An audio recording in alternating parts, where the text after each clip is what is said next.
वसुदेवसुतं देवं कंसचाणूरमर्दनं देवकी परमानन्दं कृष्णं वन्दे जगद्गुरुं। गुरुर्ब्रह्मा गुरुर्विष्णू गुरुर्देवो महेश्वरः गुरुः साक्षात् परब्रह्म तस्मै श्रीगुरवे नमः। शान्ताकारं भुजगशयनं पद्मनाभं सुरेशं विश्वाधारं गगनसदृशं मेघवर्णं शुभांगं लक्ष्मीकान्तं कमलनयनं योगिभिर्ध्यानगम्यं वन्दे विष्णुं भवभयहरं सर्वलोकैकनाथं यं ब्रह्मा वरुणेन्द्ररुद्रमरुतस्तुन्वन्ति दिव्यैस्तवैर्वेदैः साङ्गपदक्रमोपनिषदैर्गायन्ति यं सामगाः। ध्यानावस्थिततद्गतेन मनसा पश्यन्ति यं योगिनो यस्यान्तन्न विदुःसुरासुरगणा। देवाय तस्मै नमः। देवाय तस्मै नमः। जय श्रीकृष्ण। सर्व श्रोत्यांना आणि भगवद्गीता भक्तांना सादर वंदन। आपण आता भक्तियोग पाहत आहोत आणि भगवंत कसा आपल्याला सहाय्य करतो किंवा आपला उद्धार करतो असा 7वा श्लोक आपण पाहिलेलं होतं की तेषामहं समुद्धरता मृत्यू संसार सागरात भवामी न चिराग पार्थ मय्या वेशित चेतसा। तर ज्यांनी माझ्या ठिकाणी आपलं मन चित्त हे आणून ठेवलेलं आहे आणि त्या प्रेमळ भक्तांचा मी तत्काळ अगदी इमिजिएट ज्याला म्हणतो तसाच उद्धार करतो।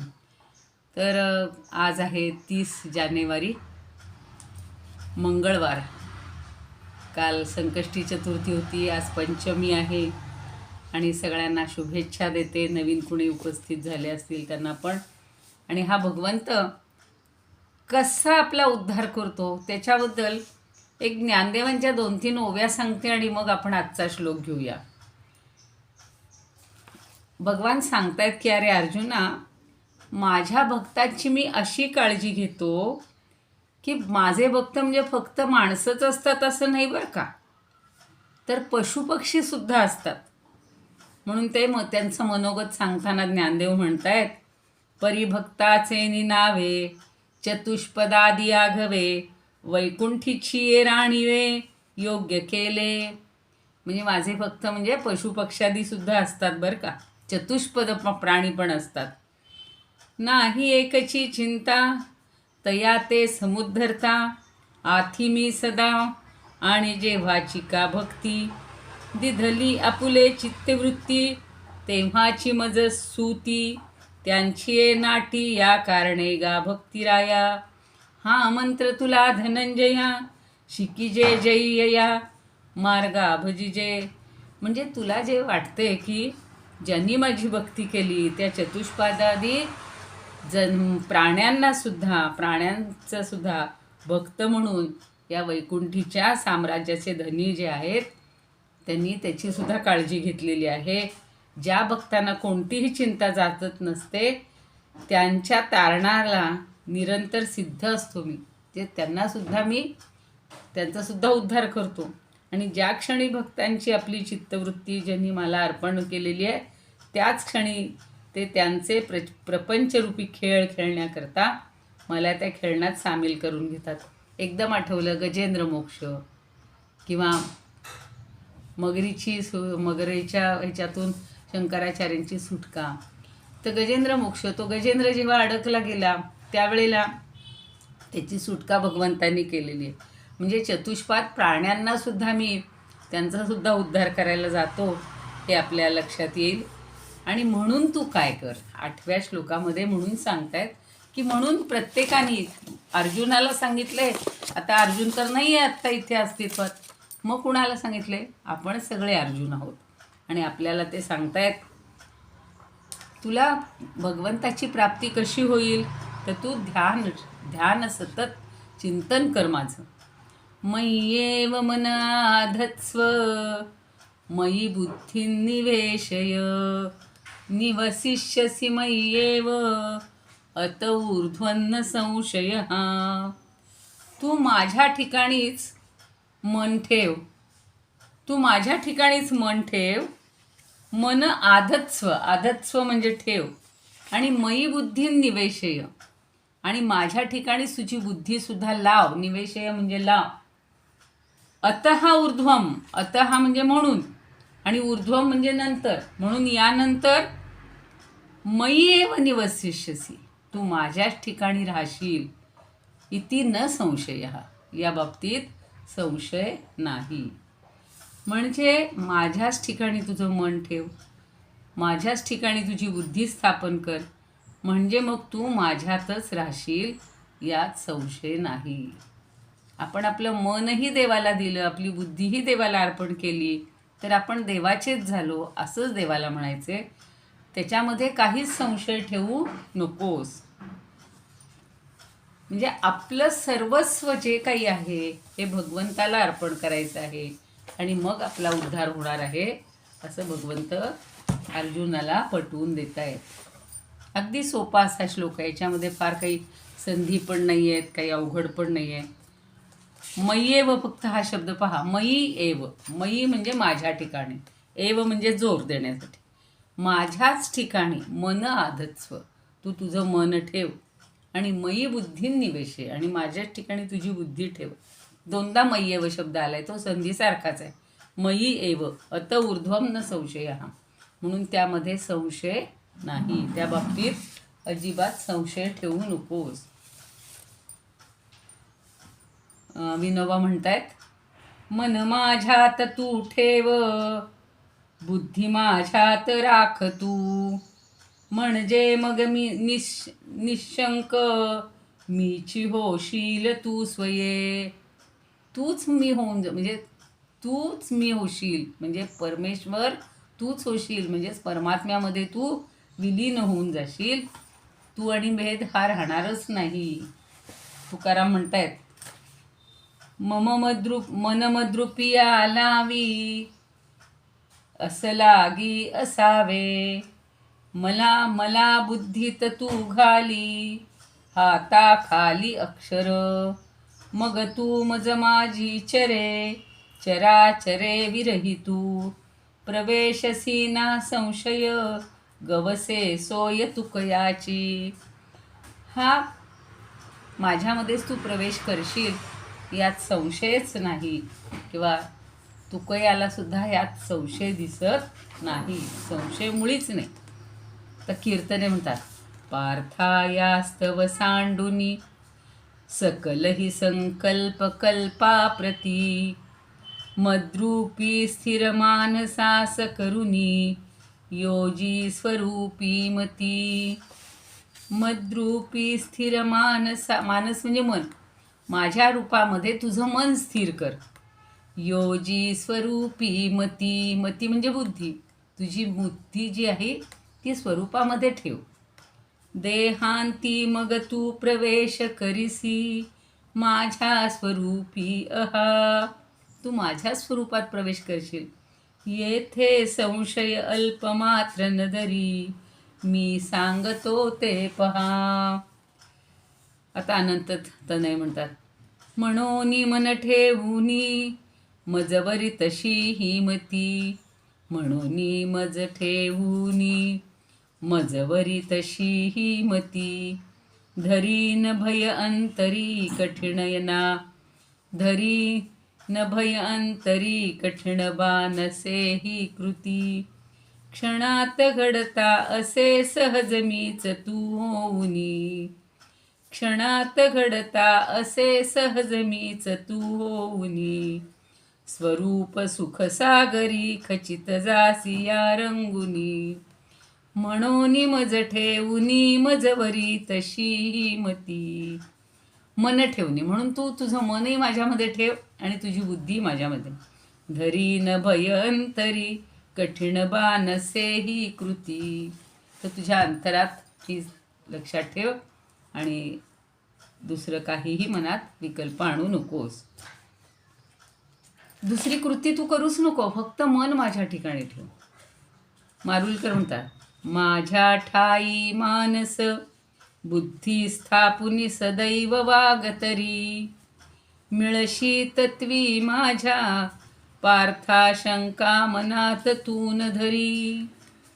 खैर म्हणतात डॉक्टर, चित्ताला बुद्धीला माझा ध्यासची अखंड राहील, शंका धरू नको मग माझ्याशी एक रूप होशील. तुझ्या मनात शंकाच धरू नकोस, तू माझ्याशी एकरूप होऊन जाशील. शंकराचार्य म्हणतात, अरे माझे ईश्वराचे जे विश्वरूप आहे ना, त्यामध्ये तुझे संकल्प आणि तुझे विकल्पयुक्त जे मन आहे ना, ते स्थिर कर. कारण मन काय करत असतं, क्षणभरात संकल्प करतं, क्षणभरात विकल्प करतं. आणि म्हणून माझ्यामध्येच राहण्याचा तू निश्चय करणाऱ्या बुद्धीला सुद्धा स्थिर कर. असं झालं तरी तुझं काय होईल ते ऐक. शरीर पडल्यानंतर तू एकात्मभावाने माझ्यामध्येच येऊन निवास करशील. म्हणजे शरीरानं जाशील, पण माझा आणि तुझा आत्मा जीवात्मा एकरूप होऊन जाईल आणि यामध्ये कुठलाच संदेह नाही. म्हणून या बाबतीत कोणतीही शंका तू घेऊ नकोस. मय्येव मनाधत्स्व मनी बुद्धी निवेशे. जसं या भक्तांना संसार सागरातून सोडवणूक करायची आहे आणि हे सांगितल्यानंतर भवामी नचिरात पार्थ हे कालच्या श्लोकात झालेलं आहे, पण त्याच्यासाठी एक उपाय सांगतात, मतपर. म्हणजे तू माझ्याशी एकरूप हो, माझ्याशी तद्रूप हो. म्हणजे स्वजनांना मारून तुला पाप लागेल, मग नरकवास होईल, अशी अर्जुनाला भीती वाटत होती किंवा काळजी वाटत होती. आणि ती या पापामुळं श्रीकृष्णाला अंतराय होईल किंवा अडथळा येईल असं त्याला वाटत असतं. म्हणून आता भगवंत त्याच्या मनातली भीती काढण्यासाठी त्याला सांगतायत. आणि देहभाव किंवा देहावरची जी आसक्ती आहे, देहामुळं सगळं होणार आहे, तर तो देहभावच संपवला.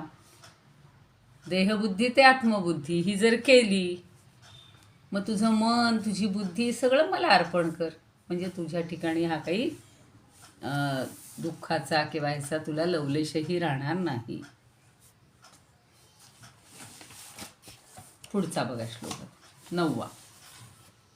पण आता ते मन ती बुद्धी इतकी सोपी आहे का हो?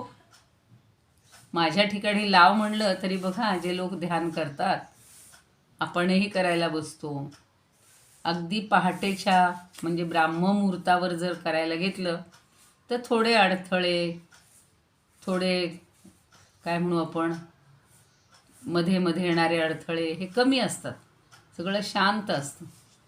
पण आपलं मन शांत नसतं ना. मनात परत येतं, अरे आज मला काय करायचं आहे, मी बसलोय ध्यानाला, पण आज माझ्याकडे एवढी लिस्टवर काम आहेत, मग त्यांचं कसं होणार, म्हणजे ही शंका येते. म्हणजे आपलं चित्त किंवा मन हे अर्पण करणं इतकं सोपं आहे का? नाही. त्याच्यासाठी साधना करायला पाहिजे. आणि ते मन एकाग्र करण्यासाठी भगवंत आता उपाय सांगतायत. एक अभ्यास म्हणजे अभियास, पुन्हा पुन्हा प्रयत्न करणं. अथ चित्तं समाधातुं न शक्नोषि मयि स्थिरम्, अभ्यासयोगेन ततो मामिच्छाप्तुं धनंजय. अथ म्हणजे जर, चित्तं समाधातुं न शक्नोषि, समाधातुं म्हणजे स्थिर करण्यास, स्थापन करण्यास, न शक्नोषि जर तू समर्थ नसशील, तुझं चित्त किंवा मन हे माझ्या ठिकाणी लावण्यास जर तू समर्थ नसशील, तर काय कर. आणि मयी म्हणजे माझ्या ठिकाणी, स्थिर, चित्तम स्थिरम समाधातुं न शक्नोषि, चित्त स्थिर करणं हे जर तुला शक्य होत नसेल, तर तू काय करशील. हे धनंजय म्हणजे हे धनंजया, अभ्यासयोगेन, हा एकच शब्द आहे, अभ्यासरूपी योगाच्या द्वारा. आता अभ्यास कसले आहेत हो, ते आपण नंतर बघूया. माम आप्तुम इच्छ, माम संधी आहे तिथे, माम इच्छाप्तुम म्हणजे आप्तुम इच्छ असं तिथं म्हणायचं. माम आप्तुम इच्छ. माम इच्छ आप्तुम असा संधी आहे, पण सरळ घ्यायचं. माम आप्तुम इच्छ म्हणजे मला प्राप्त करून घेण्याची तू इच्छा कर. अभ्यासरूप योग, पुन्हा पुन्हा प्रयत्न केला ना की त्याला अभ्यास म्हणायचा. माझ्यामध्ये मन निश्चल ठेवण्यास किंवा स्थिर ठेवण्यास जर तुला शक्य नसेल, जर तू समर्थ नसशील, तर हे अर्जुना, अभ्यासरूपी योगाने तू मला प्राप्त करण्याची इच्छा कर किंवा मला प्राप्त होण्याची इच्छा कर. आता हा अभ्यास कसला करायचा आहे, तर आपल्याला नवविधा भक्ती सगळ्यांना माहिती आहे.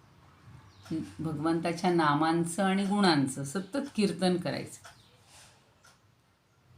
पहिलं श्रवण, सारखं ऐकलं ना, सारखा तोच आपल्या मनावर संस्कार झाला ऐकण्याचा, की मग कीर्तन, मग मनन आणि श्वासाद्वारे जप किंवा श्रवणम मननम कीर्तनम, आहे की नाही. स्मरणम, विष्णूचं स्मरण करायचं, नंतर नामसंकीर्तन करायचं आहे, दास्यभक्ती करायची, सख्यभक्ती करायची, आत्मनिवेदन भक्ती, अशा सगळ्या भक्तीच्या द्वारा. पण त्याची पुन्हा पुन्हा तुला प्रॅक्टिस करायला पाहिजे, पुन्हा पुन्हा तुला त्याचा अभ्यास करायला पाहिजे. प्रॅक्टिस हा शब्द आपल्याला इंग्रजीत आहे, पण त्याची सवय आहे म्हणून सांगितलं की पुन्हा पुन्हा जर आपण एखादी गोष्ट करत राहिलो त्याला अभ्यास म्हटलेला आहे, म्हणजेच ती प्रॅक्टिस आहे. ज्या मुलीला अभ्यास स्वयंपाकात गती पाहिजे ती काय करते, रोज एक एक पोळी लाटून बघते, किंवा पुरणपोळी करायची असेल तर छोटीशी अगोदर करून बघते, मग उद्या जरा मोठी करेल, परवा त्याच्यापेक्षा मोठी करेल, असा अभ्यास करावा लागतो. तसं भगवंताच्या प्राप्तीसाठी फक्त श्रवण करून उपयोग आहे का, नाही. आपण मनन केलं पाहिजे, त्याचं चिंतन करायला पाहिजे, त्याचं संकीर्तन करायला पाहिजे. आपण एखादं भजन म्हटलं पाहिजे. बघा, सुंदर असं भजन गायला लागलो किंवा एखादं भक्तिगीत गायला लागलो तर आपल्याला या जगाचा, देहाचा, सगळ्याचा विसर पडतो आणि फक्त त्यामध्ये आपण मग्न होतो. म्हणून अभ्यास योगेन माम आप्तुम इच्छ, अभ्यास योगाच्या द्वारे तू मला मिळवण्याचा प्रयत्न कर. त्याच्या समश्लोकी बघूया आपण. म्हणजे तुला जर माझ्या ठिकाणी चित्त ठेवणं शक्य नसेल तर तू अभ्यास योगाच्या द्वारे मला मिळवण्याचा प्रयत्न कर. सोपा, अगदी सोपा श्रेय. अथ चित्तम समाधान, जाईल जड माझ्यात चित्तास करणे स्थिरे. जड जड, मला वाटलं जड म्हणजे तो शब्द घ्यायचा. जाईल जड माझ्यात चित्तास करणे स्थिर, तरी अभ्यास योगाने इच्छुनी मज मेळवी. म्हणजे जर तुला चित्ताला स्थिर करणं जड जात असेल, अवघड जात असेल, तर अभ्यास योगाने मला मिळवण्याची इच्छा कर. स्थिर करू चित्त आता अभ्यासिता येईना, मदंतरी ना प्रवेशे तदुद्देशे सांगतो. अभ्यास सत्प्राप्तीचा सव्यसाची करी इच्छा, धनंजया सहजे मग लागे लाग तुकयाचा. तू पुन्हा पुन्हा मला मिळवण्याचा प्रयत्न कर,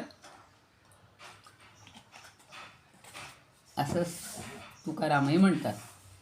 आता बघा, चव्हाण म्हणतायत, जर चित्त माझे ठाई करून शकशी स्थिर,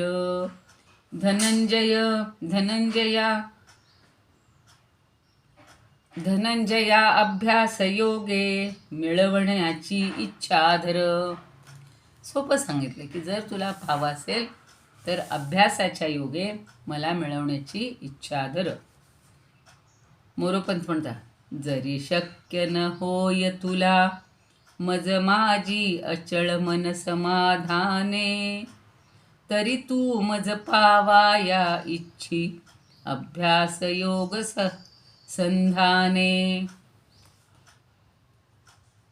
तू मला पावण्याची इच्छा करशील. कशी? अभ्यास योग संधाने म्हणा, साधने म्हणा, दोन्ही चालते. आता तुलसीदास काय म्हणतात बघा. तुलसीदास म्हणतात, जो तू मुँह में नहीं सके, जो तू मुँह में नहीं सके, चित्त अपनो हराय. करी अभ्यास मोह मिलन को, मोही निरंतर ध्याय. मोह मिलन को म्हणजे मला मिळवण्याचा, म्हणून निरंतर ध्याय. तू निरंतर माझं ध्यान कर. तर प्रज्ञानानंद म्हणतात, आता चित्त तू मज ठाई, स्थिर करून शकसी जरी पार्था. अभ्यासाने मज पावाया, ठेवी हृदयी दृढ आस्था. अगदी सोपं सांगितलंय. आता चित्त तू मज ठाई, स्थिर करून शकसी जरी पार्था. अभ्यासाने मज पावाया, ठेवी हृदयी दृढ आस्था. तुझ्या हृदयात दृढ अशी आस्था किंवा आदर माझ्या बाबतीत ठेव, म्हणजे तुला हे सगळं समजून जाईल, सोपं होऊन जाईल.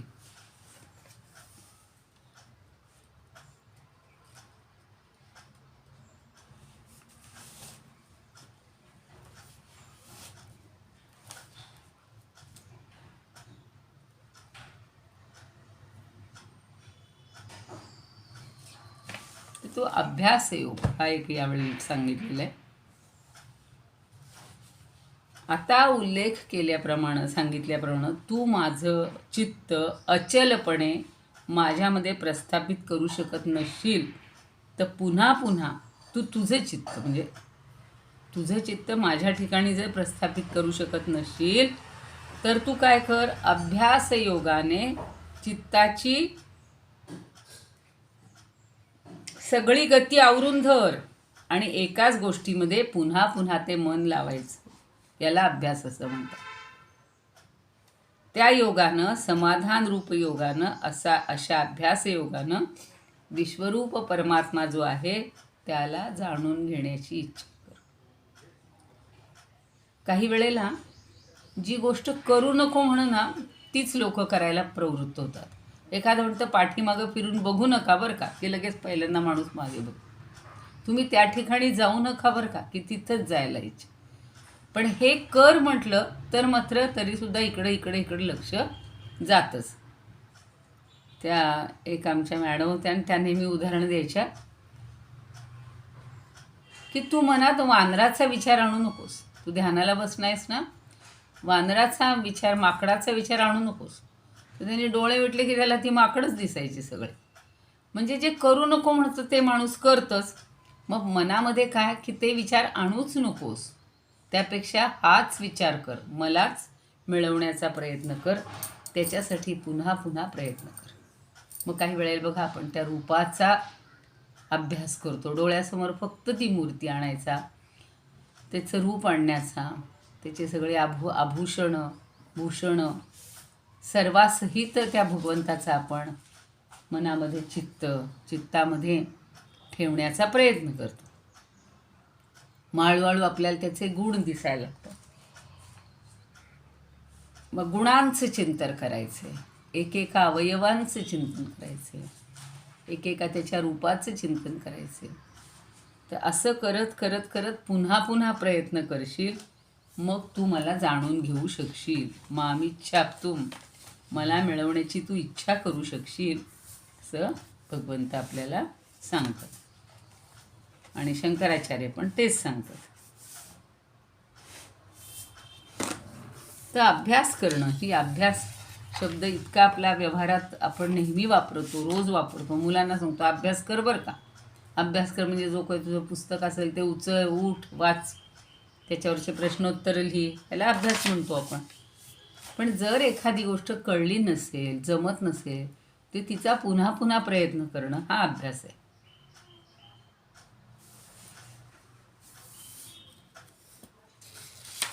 आता आपल्याला चालत्या बोलत्या माणसांची सेवा करता येते. तर असे बरेचसे किस्से अनेक संतांच्या बाबतीत घडतात. हं. मग आता गोंदवलेकर महाराजांकडे खूप मंडळी एकदा येतात. सगळ्यांची ओळख करून दिली आणि मग त्यांच्यातला एक समाजसेवक होता. तर महाराज त्यांना म्हणाले की तुम्ही जरा रामनाम घेत जा. तर तो समाजसेवक म्हणतो, मला रामनाम घेण्याची काही जरूरच नाही आहे. ईश्वर म्हणजे जनसेवा हीच ईश्वर सेवा मी मानतो. तरीसुद्धा पुन्हा महाराज म्हणतात, नाही, तुम्ही रामनाम घेतच जा. सगळे निघून गेले. 10-12 वर्षामध्ये निघून गेली. आणि नंतर पुन्हा गावची काही मंडळी महाराजांना भेटायला आली. अशा गप्पा सुरू झाल्या. मग महाराजांच्या एकदम लक्षात आलं की का हो ते समाजसेवक जे आलेले होते तर ते कुठं आहेत? तर म्हणे त्यांना वेळ लागलं. महाराजांनी विचारलं का? तर म्हणे त्यांच्या समाज सुधारण्याच्या काही योजना होत्या, त्या त्यांच्या पक्षाला पसंत पडल्या नाहीत. तेव्हा त्यांना वाटलं की मी एवढी मेहनत घेतो, काहीच किंमत घेत नाही, अशा विचारानं त्यांना वेळ लागला. म्हणजे जरा तरी मोठ्या संतांवर, मोठ्या माणसांवर विश्वास ठेवावा. इतकं मन आपलं असं कमकुवत असतं की कुणाला काही आपला विचार पटला नाही तर पार वेळ लावून घेतले त्यांनी. मग ते म्हणतायत महाराज की त्यांनी जर रामनाम घेतलं असतं ना तर ही वेळ त्यांच्यावर आली नसती. आणि मग समाजात आपल्या स्थानाबद्दलचा विचार हा समाजसेवेमध्ये आहे. त्यामुळे ही शुद्ध परमेश्वराची सेवा होऊ शकत नाही. परमेश्वराचीच उपासना केली पाहिजे. त्याचं नाव तरी किती जणांना त्यांनी म्हणजे रामनामाला लावलेलं आहे. अनेक कुटुंबांना लावले, अनेक महिलांना लावले. त्या मागे एक सांगितलेलं होतं की काही जण अशी यांची थट्टा करायची तर त्यांनासुद्धा त्यांनी नाम घ्यायला प्रवृत्त केलेलं आहे. खूप मुलांचं कल्याण व्हावं म्हणून त्यांना आपण रागावतो, मारतो. मग ती मुलं मोठी होतात, पैसा कमवतात. मग आपल्याला वाटतं त्यांनी आता आपल्याला सांभाळावं. पण लहानपणी जर त्यांचं आपण काही ऐकलं नसेल आणि त्यांना मारहाण केलेली असेल तर त्यांच्या डोक्यात तेच बसतं, यांनी काय माझ्यासाठी केले, मला फक्त मारहाण करत होते, मी काही मागितलं तर मग आता मी यांना का देऊ, अशी भावना होते. पण भगवंत काही असा विचार करत नसतो. आणि अशा बऱ्याच गोष्टी आहेत. एक राजा अगदी असतो आणि एक राजा त्या नदीच्या काठावर असलेल्या मंदिराची छान रोज पूजा करायचा. अगदी गरम पाणी घालणार, थंड, पुन्हा नंतर थंड पाणी, मग पंचामृत, दूध, दही, तूप, मध, साखर, मग सोन्याचे कुंडे भरभरून पंचामृत करायचा. सगळी छान सेवा करायचा तो, म्हणजे पूजा करायचा. मग शिवाला चांदीचा मुखवटा चढवला त्यांनी. अनेक पुष्पहार घालायचा. नैवेद्याला थरथरीची फळं आणायचा. सुगंधी द्रव्य, सगळं वातावरण असं दुमदुमून जायचं, अगदी सुगंधित होऊन जायचं. आणि अशी पूजा राजा रोज करत असतो.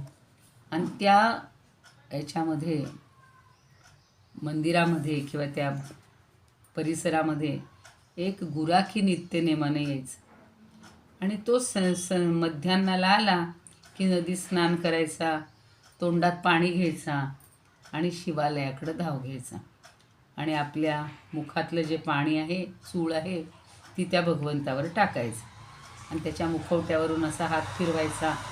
2 मिनिट त्या शिवाच्या समोर बसून राहायचा आणि त्याच्या डोळ्याकडं बघत राहायचा. आणि तो पुन्हा आपल्या नदीकाठी जाऊन भाकरी खात असायचा. आता त्याचा रोज नित्यक्रम होता. इकडं राजा अगदी सगळी सागरसंगीत पूजा करतोय आणि हा गरीब मुलगा आपलं तोंडातनं पाणी हाणून त्याच्यामध्ये टाकतोय. आता काय होतं, त्याचा क्रम होता, सगळा असा नित्यक्रम होता. आणि राजाला असं वाटायचं तो सगळं येईल त्यावेळेला पाहायचा, तर ती सगळी पूजा विस्कटलेली असायची. मग त्याच्या लक्षात येतं की हे कोणतरी काहीतरी हा उद्योग करत आहे म्हणे. मग एक दिवशी राजानं ती पूजा केली आणि तो नदीकाठी आपल्या कामासाठी गेला. आणि परत त्याला वाटलं की शिवाचं दर्शन घ्यावं म्हणून तो आला, तर पुन्हा ती पूजा विस्कटलेली. राजाला राग आला. मग तिथे एक शिपाई त्यानं ठेवला आणि त्याला हुकूम दिला की इथं कोण येतं, काय होतं, त्यांच्यावर सगळी नजर ठेव, लक्ष ठेव. पण त्याचाही काही उपयोग झाला नाही. मग राजा पुन्हा दुसऱ्या दिवशी पूजेला आला.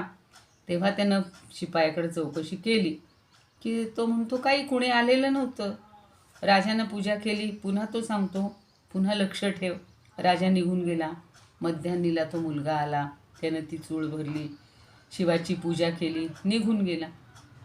आता शिपायाने हा सगळा प्रकार पाहिला आणि तो मनातनं घाबरला की आता राजाला काय सांगायचं. शिपायाचा इलाज नव्हता. रात्री त्यानं राजाला ही बातमी सांगितली. राजाला इतका संताप आला, त्याची तळपायाची आग अगदी मस्तकाला गेली. आणि तो गुराखी कुठं राहतो त्याला काही माहिती नव्हतं. पण तो थांबला थोडा वेळ. आणि मग तो आला रे आला मुलगा की त्याला खूप शासन करण्याचा त्यानं निश्चय केला. आता दुसऱ्या दिवशी राजा मंदिरात आला तर काय झालं हो, शिवाच्या मुखवट्यावरचा एक डोळाच गळून पडला होता आणि त्या डोळ्यातून रक्त वाहत होतं. मला ही कथा फार आवडते बघा. राजानं ते रक्त थांबवण्यासाठी वैद्याला बोलवलं. वैद्य काय करणार, तो म्हणला ही जखम साधी नाही आहे, माझ्या उपचाराचा काही उपयोग नाही. परमेश्वराचा कोप कशानं शांत होईल ते तुम्ही पुरोहितांना विचारा. राजानं पुरोहितांना विचारलं. धर्मग्रंथांची उलथापालथ केली, काही कशात उपाय सापडेना.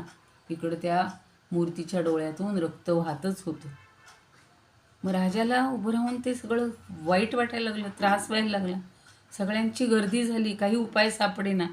आता मंदिरात गर्दी झाली, मंडप उभारण्यात आला, विचारविनिमय सुरू झाले. आणि मध्यान्नीच्या वेळेला तो मुलगा धावत धावत नेहमीप्रमाणे स्नान करून आपल्या मुखामध्ये पाणी घेऊन आला. त्यानं पाहिलं इतकी गर्दी आहे, राजाचा मंडप उभारलेला आहे. त्याचं कशाकडेच लक्ष नव्हतं. तो सरळ मंदिरात गेला आणि राजाला शिपायानं बातमी सांगितली, खबर दिली की तो गुराख्याचा मुलगा आलेला आहे. राजा देवळात आला. गुराख्याच्या मुलानं मुखवट्याकडं पाहिलं तर त्याला दिसलं की मुखवट्यातून त्याचा देवाचा एक डोळा जो आहे तो गळून पडला आहे आणि त्याच्यातून रक्त वाहत आहे. त्यानं हळूच काय केलं, आपल्या हातानं रक्त पुसलं. पुन्हा रक्ताचा ओघळ आला. मग त्यानं कमरेचा करदोट्याचा बांधलेला कोयता सोडून काढला.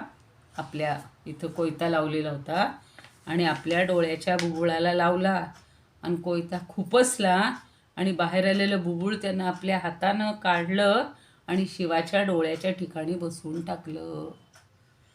पहा, तर त्यानं विचारही केला नाही की मी आंधळा होईल.